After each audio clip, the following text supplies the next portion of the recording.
नमस्कार, आर्या न्यूज देख रहे हैं आप। मैं हूं आपके साथ पल्लवी सिंह। सोनभद्र से खबरों की शुरुआत करेंगे, जहां पर 54 में आज केंद्रीय लोक शिकायत और जांच संस्थान के राष्ट्रीय चेयरमैन गोपाल राय पहुंचे। दिल्ली से प्रथम आगमन सोनभद्र में 54 और ओबरा में उनका हुआ और यहां ओबरा में बीएमएस कार्यालय पर गोपाल राय का भव्य स्वागत किया गया। कार्यकर्ताओं ने यहां पर जमकर उनका स्वागत किया है। साथ ही इस मौके पर भारी संख्या में युवाओं और भाजपा नेताओं की भागीदारी देखने को मिली है। साथ ही साथ प्रथम 54 के बैरियर के पास स्वागत किया गया और 54 कार्यालय का भी उन्होंने उद्घाटन कर दिया है। इस बीच प्रेस कॉन्फ्रेंस करते हुए गोपाल राय ने कहा है कि एक महीने में भारत के सभी राज्य और जनपदों में संस्थान की इकाई गठित की गई है और इसके लिए योग्य व्यक्तियों का चयन किया जाएगा, जो कि समाज के पीड़ित और आर्थिक रूप से कमजोर लोगों की संस्थान के द्वारा मदद कर सके।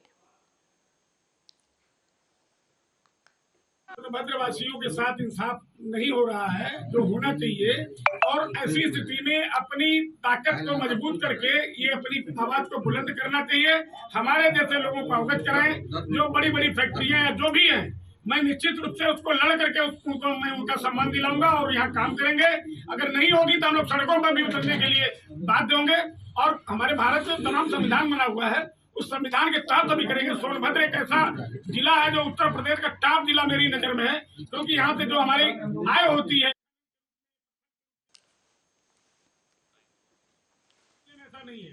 और ये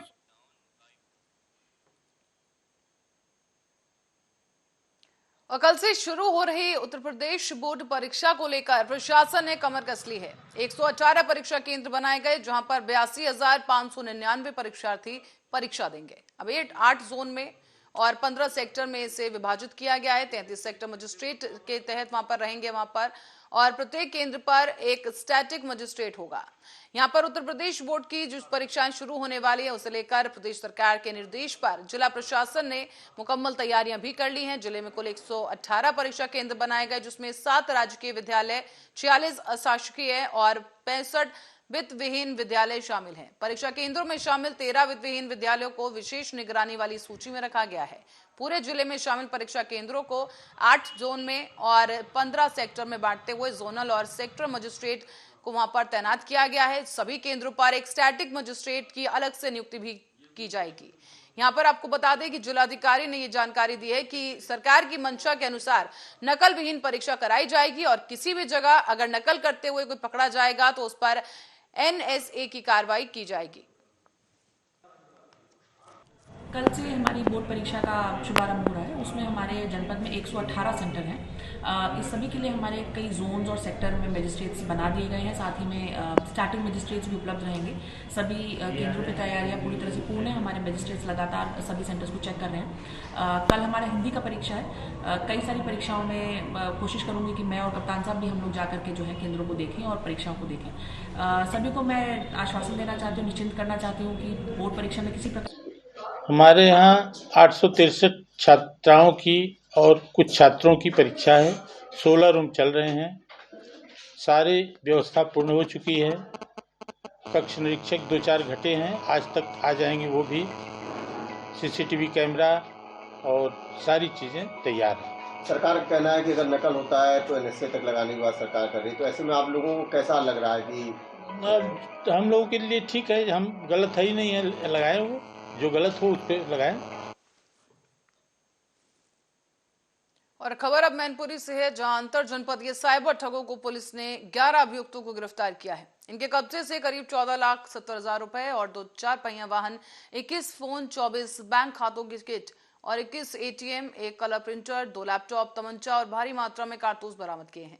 पुलिस की गिरफ्त में आए हुए मुख्य अभियुक्त मोइनुद्दीन है, जो कि MB वंटरटेक इंटरप्राइजेस के नाम से कंपनी चला रहा था, जो कि फर्जी थी और यहां पर लोगों से मोबाइल टॉवर और प्रधानमंत्री योजनाओं, BSNL सिम, KYC और ऐसे तमाम तरह के प्रमोशन के नाम पर फर्जी कॉल किए जाते थे।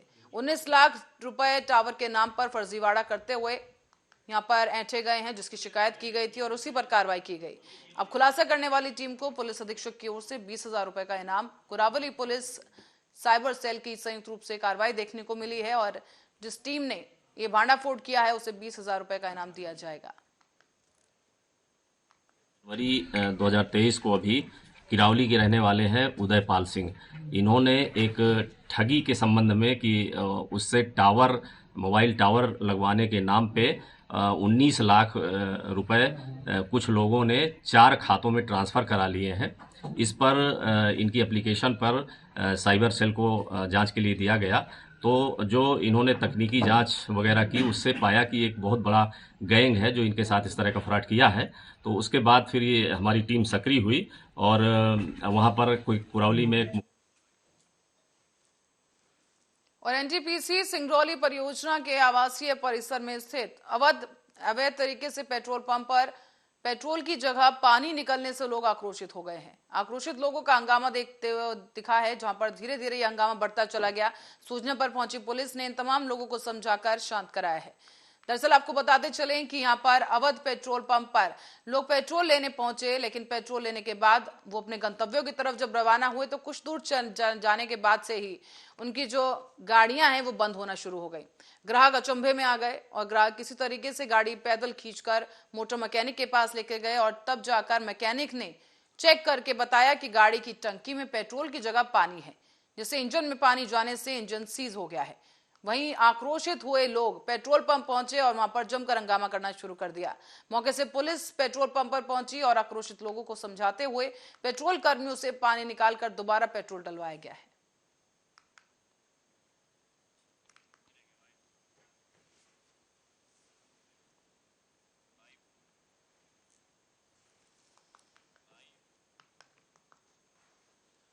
और अब खबर है मिर्जापुर से, जहां थाना कछुआ में एक नाबालिग बच्ची से दुष्कर्म किया गया और रिश्ते में चाचा लगने वाले इस पाटीदार ने उसे हवस का शिकार बनाया है।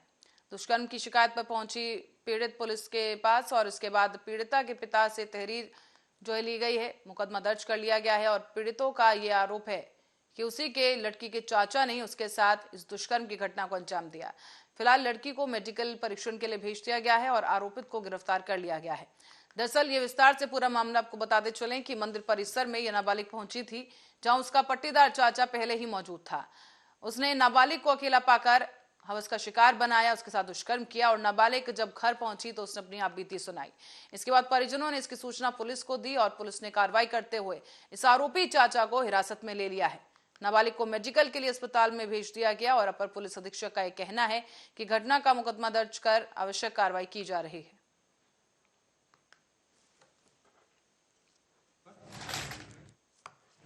नाबालिग बच्ची के साथ दुष्कर्म की शिकायत प्राप्त हुई थी, जिस पर जो उसके पिता के द्वारा तहरीर दी गई उस पर अभियोग पंजीकृत किया गया है।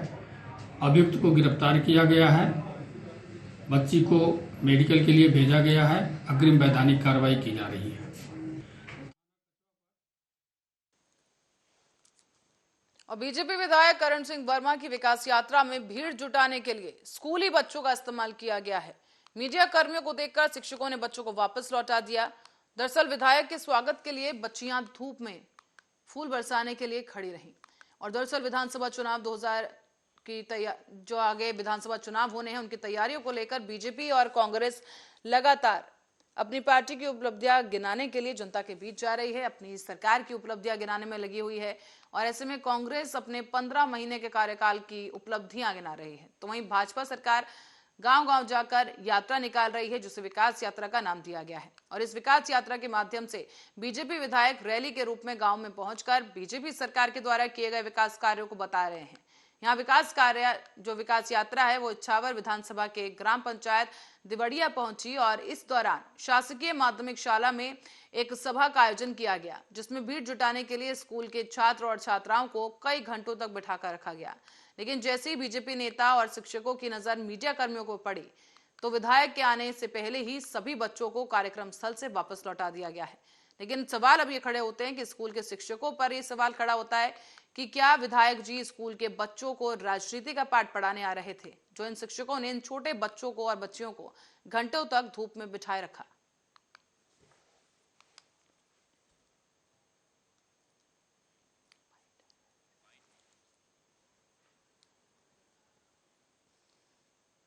और अब खबर पंकाजुर से है, जहां पर पंकाजुर पोस्ट ऑफिस हमेशा से ही जो कि भ्रष्टाचार के नाम पर सुर्खियों में रहा। आपको बता दें ताजा मामला और वहां पर सामने आया है, जहां पर आए दिन पोस्ट ऑफिस में उपभोक्ता ऑफिस के कर्मचारी के व्यवहार से परेशान है। कहा जाता है कि कर्मचारी दुर्व्यवहार करते हैं, परेशान करते हैं और रोजाना ग्रामीणों को घुमाया जाता है। अब ग्रामीणों ने पोस्ट ऑफिस के कार्यप्रणाली से नाराज होकर पोस्ट ऑफिस के खिलाफ मोर्चा खोल दिया है। सभी उपभोक्ता अपनी अलग अलग समस्या लेकर वहां पहुंचे और इतना ही नहीं बल्कि मृत्युंजय मंडल के खाते से पोस्ट ऑफिस के कर्मचारी ने विगत 5 महीने पहले 2 लाख पार कर दिए। अब मृत्युंजय मंडल पोस्ट ऑफिस के चक्कर काट रहे हैं पर उनका पैसा उन्हें नहीं दिया जा रहा। आरोप यह है कि जब उच्च अधिकारी अजय देवांगन से जानकारी चाहिए तो उन्होंने एक गोलमोल जवाब दिया। कहा कि जांच चल रही है और पैसा मिल जाएगा, लेकिन सवाल उठाना लाजमी है कि आखिर कौन कौन कर्मचारी इस भ्रष्टाचार में शामिल है और विभाग समय रहते इस पर कोई कार्रवाई क्यों नहीं की गई। सर, मेरे सेविंग खाता से आज से 6 महीना पहले 2 लाख रुपए इन लोग निकाल लिए हैं। मेरा जमा पैसा था, मेरा पैसा निकाल लिए हैं, लेकिन जब मैं विड्रॉल करने आया तभी मेरे को पता चला कि मेरे खाते से 2 लाख रुपए गायब है। तभी मैं बड़े अधिकारी से बताया, बड़ी अधिकारी को बताने के बाद उन्होंने सारे दस्तावेज मेरे से लिए हैं, जो उनका चाहिए था मेरा, और लेने के बाद उनको बोले कि ठीक है, आपको 15 दिन 1 महीना तक हो जाएगा, आपका पैसा का अकाउंट में आ जाएंगे। तो ऐसे करते करते मेरे को सर, जब भी मैं यहाँ पर आता हूँ पोस्ट ऑफिस में, तभी मेरे को एक ही चीज़ बोला जाता है कि कब आएगा पैसा, वो हमारे अधिकार में नहीं है। देवांगन सर सीधे है कि मैं तो पैसा जमा किया था, तो उसको तो जब आते बोलता है कल आओ परसों, ऐसा करते रहता है, देता नहीं है। हर रोज आज भी 2-3 घंटे खा रहा है। कितना पैसा है? पैसा हमारे ये है MI से। अच्छा, कितने देर से घुमा रहे हैं? घुमा रहे, अभी 1 सप्ताह तो हो गया सर। अभी क्या चाहते हैं आप, क्या मांगते हैं? पैसा हमारा दे दो, हो गया। किसको दोषी मानते हैं आप? दोष नहीं मानते भाई, उसका काम जल्दी नहीं है, स्लो है। और रुक करेंगे मिर्जापुर का, जहां से खबर है कि लालगंज थाना क्षेत्र के हलिया लालगंज मार्ग पर कोटा घाट पर अनियंत्रित होकर एक JCB ने बाइक सवार को टक्कर मार दी है। इस हादसे में बाइक चालक की घटनास्थल पर ही मौत हो गई, जबकि बाइक सवार की पत्नी और उसकी भतीजी गंभीर रूप से घायल हुई है। सूचना पर पहुंचे परिजनों ने ग्रामीणों के साथ सड़क पर जाम लगा दिया। इस बीच मौके पर पहुंचे लालगंज के इंस्पेक्टर ने जाम को खुलवाने का प्रयास किया है, लेकिन कहा जा रहा है कि ग्रामीण और परिजन उच्च अधिकारियों के मौके पर आने की मांग पर अड़े रहे। लेकिन इस दौरान ज्वाइंट मजिस्ट्रेट घटनास्थल पर पहुंचे, साथ ही तहसीलदार ने भी स्वजनों की मांग को तत्काल पूरा करने का आश्वासन दिया है। इसके बाद 2 घंटे की मशक्कत के बाद जाम खुलवाया गया, तब जाकर आवागमन सुचारू रूप से चालू हो सका है।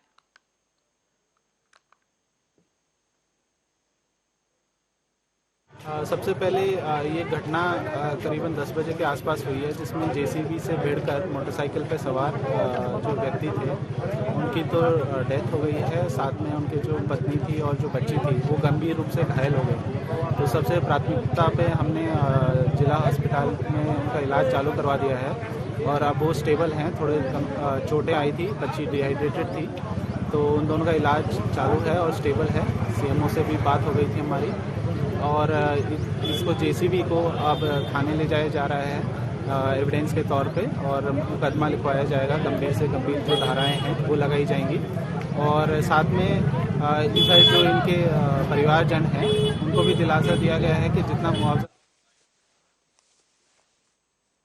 और MCB जिला के भरतपुर विकासखंड के मेधौली गांव में 10 साल पहले बिजली झरिया डायवर्जन जल संसाधन विभाग ने लगभग 6 करोड़ की लागत से एक डैम बनाया, जो कि आज भी अधूरा पड़ा है।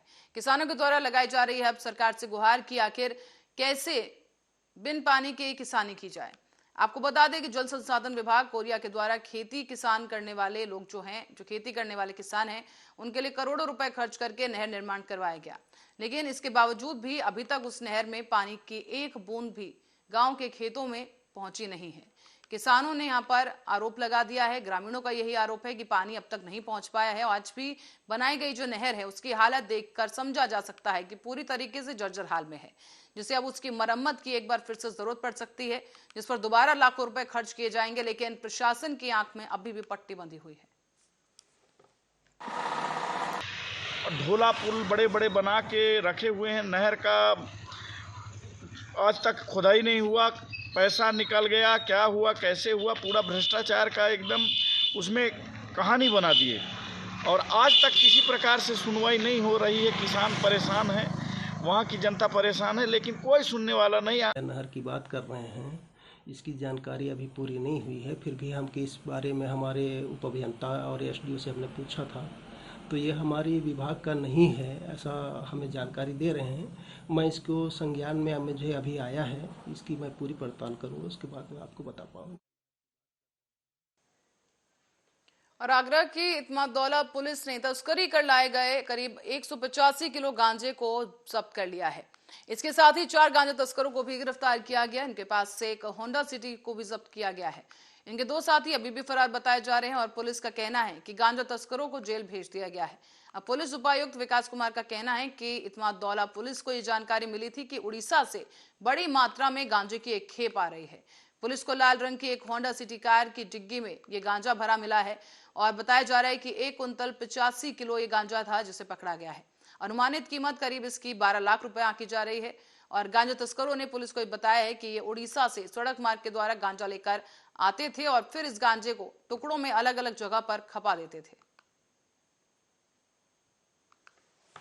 मदाला पुलिस ने अवैध नशीला पदार्थ तस्करी करने वाले गिरोह को पकड़ा है और इसमें 4 लोग गिरफ्तार किए गए हैं।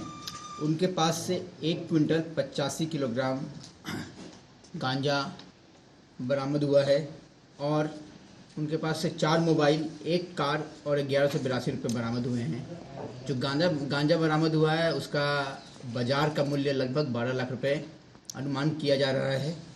जो 4 व्यक्ति गिरफ्तार किए गए हैं उनके नाम है शिव कुमार पौनिया उर्फ भूरा, ये फिरोजाबाद का रहने वाला है। मुदीर बंसल पुत्र महेश चंद्र बंसल, ये कमलानगर आगरा का रहने वाला है। सत्यवीर सिंह पुत्र महाराज सिंह, ये बरहन आगरा का रहने वाला है। पुष्पेंद्र सिंह पुत्र अर्जुन सिंह, ये टुंडला फिरोजाबाद। और अब खबर रायबरेली से है, जहां एक बहन ने अनैतिक संबंधों की जानकारी उसके छोटे भाई को होना जानलेवा साबित हुआ है। बहन ने अपने ही छोटे सगे भाई को कुल्हाड़ी से उसकी हत्या कर दी। हत्यारी बहन कभी पुलिस के हत्या न चढ़ती अगर उसका मोबाइल फोन ना मिला होता। दरअसल बताया जा रहा है कि मोबाइल मिलते ही इस आरोपी बहन के हत्याकांड का खुलासा हुआ है। मामला भदोकर थाना क्षेत्र का है। गोसुआपुर गांव का मामला है, जहां पर इंद्रपाल की बड़ी बेटी उमा का पास के गांव में रहने वाले अनुज सिंह नाम के शख्स के साथ अवैध संबंध थे। उमा अपने प्रेमी अनुज से मिलने ट्यूबवेल के पास पहुंची, जब उसके भाई प्रियांशु ने इन दोनों को आपत्तिजनक हालत में देख लिया। इसके बाद सच को छुपाने के लिए इस बहन ने अपने ही भाई की हत्या कर दी।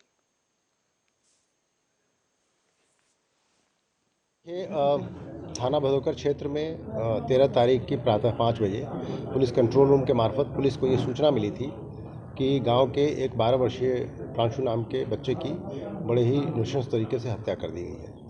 तत्काल सारे पुलिस अधिकारी वहाँ मौके पर पहुँचे और छानबीन जब की गई तो ये देखा गया कि वहाँ पे फोर्स्ड एंट्री का कोई निशान नहीं था। कमरा जिसमें बच्चे की लाश पड़ी थी वो अपनी बहन के साथ सोया हुआ था और एंट्री और एग्जिट का एक ही रास्ता था और कहीं से कोई फोर्स्ड एंट्री नहीं थी। इस बात की जांच करते हुए पुलिस का शक वहाँ के जो मौजूद जो आई बुलंदशहर में पुलिसकर्मियों से थाने में हाथापाई करते हुए व्यक्ति का वीडियो वायरल हुआ है।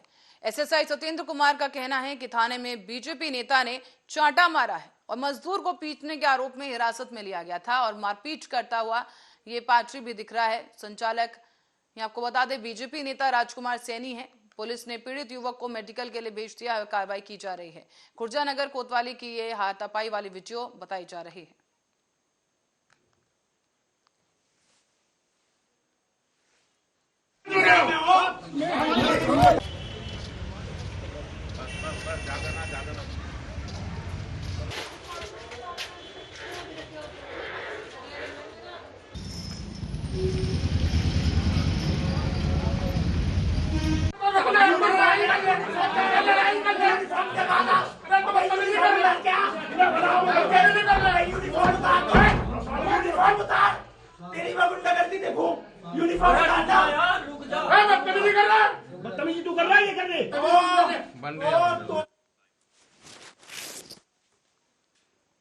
और लखनऊ में कांग्रेस प्रदेश अध्यक्ष बृजलाल खाबरी की प्रेस कॉन्फ्रेंस देखने को मिली है, जहां कानपुर देहात में अवैध कब्जा हटाने के दौरान मां बेटी की मौत के मामले में खाबरी ने सीधे सरकार पर निशाना साध दिया है।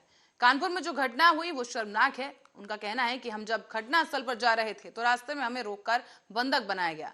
सच्चाई बाहर ना आए इसके लिए बंधक बनाया गया और हमारे एक प्रतिनिधि मुश्किल से मौके पर पहुंचे। हमने राज्यपाल से मिलकर घटना के बारे में बताना चाहा तो सरकार खेल खेल रही है।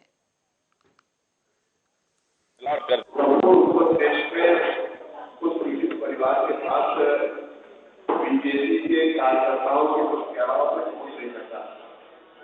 हम लोगों ने कल बयान किया